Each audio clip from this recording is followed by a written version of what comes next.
1950 से अभी तक ओबीसी का, पिछड़ों का हक अधिकार ब्राह्मण चोरी कर लिया। ब्राह्मण पकड़ा जाएगा, बीजेपी, आरएसएस, कांग्रेस खत्म हो जाएगा। भारत में ओबीसी एजेंडा चल रहा है। यही जंतर मंतर में ब्राह्मण, आरएसएस, बजरंग दल 20 लोग संविधान जलाया था। खत्म हो जाएगा। इसलिए ब्राह्मण ओबीसी का, जनगणना का विरोध कर रहे हैं।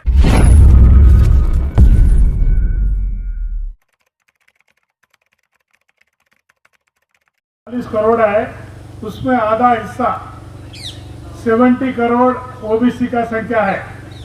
70 करोड़ आधा संख्या ओबीसी का है। 1950 में संविधान लागू हुआ।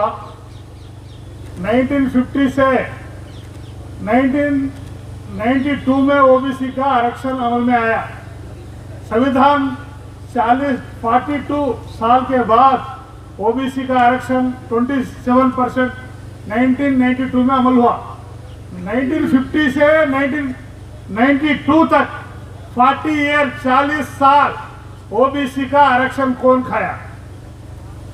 मुसलमान खाया, ब्राह्मण खाया। मगर आरएसएस, बीजेपी, कांग्रेस क्या बोल रहे?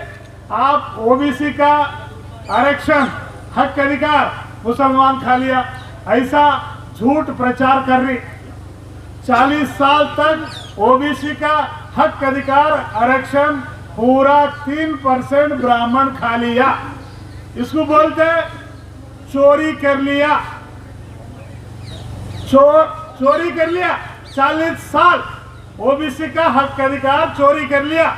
कौन कर लिया? ब्राह्मण कर लिया। यही ब्राह्मण कांग्रेस पार्टी बना दिया, बीजेपी पार्टी बना दिया और 27% आरक्षण में अभी तक 6% ही अमल हुआ। 6% ही अमल हुआ। इसलिए तेलंगाना, हैदराबाद और आंध्र प्रदेश में एक आईपीएस है, अरविंद राव ब्राह्मण, वो आरएसएस में काम करते। बहुत लोग आंध्र, तेलंगाना, कर्नाटक में आईएएस, आईपीएस रिटायर्ड होकर वो आरएसएस में, विश्व हिंदू परिषद ब्राह्मण संगठन में काम कर रहे। वो लोग डेली पेपर में लिख रहे तेलंगाना, आंध्र, कर्नाटक में बहुत बड़ा ओबीसी आंदोलन चल रहा, पिछड़े वर्ग का आंदोलन चल रहा, मगर ब्राह्मण विरोध कर रहे। क्या बोल रहे विरोध? ओबीसी का जनगणना करना ये चाइना का षड्यंत्र है, एक दिन लिखते, और दूसरे दिन लिखते ये पाकिस्तान का षड्यंत्र है, और तीसरे दिन लिखते भारत टुकड़े टुकड़े हो जाएंगे। ऐसा ब्राह्मण डेली पेपर में, अखबार में बयाना दे रहे। तेलंगाना में, आंध्र में, कर्नाटक में ब्राह्मण को क्यों डर लग रहा? अरे ओबीसी का, पिछड़े का जाति जनगणना करने से ब्राह्मण को क्या नुकसान है? क्या डर है? क्यों डर है मालूम? 1950 से अभी तक ओबीसी का, पिछड़ों का हक अधिकार ब्राह्मण चोरी कर लिया और जनगणना करेगा, डाटा बार आएगा, ब्राह्मण पकड़ा जाएगा, बीजेपी, आरएसएस, कांग्रेस खत्म हो जाएगा। इसलिए भारत में ब्राह्मण बहुत डर रहे हैं। वो लोग ब्रेक कर रहे हैं। पार्लियामेंट, पहले पार्लियामेंट चली थी, उसमें राहुल गांधी पार्लियामेंट के इलेक्शन के पहले सारा भारत में घूमे, हम जनगणना करेंगे, ईवीएम बंद करेंगे, ये 2 मुद्दा लेकर जनता के पास गया। मगर पार्लियामेंट के बाद पार्लियामेंट में क्या भाषण दिया? जनगणना का मुद्दा नहीं उठाया, ईवीएम का मुद्दा नहीं उठाया, भगवान शंकर भगवान का फोटो ले लिया।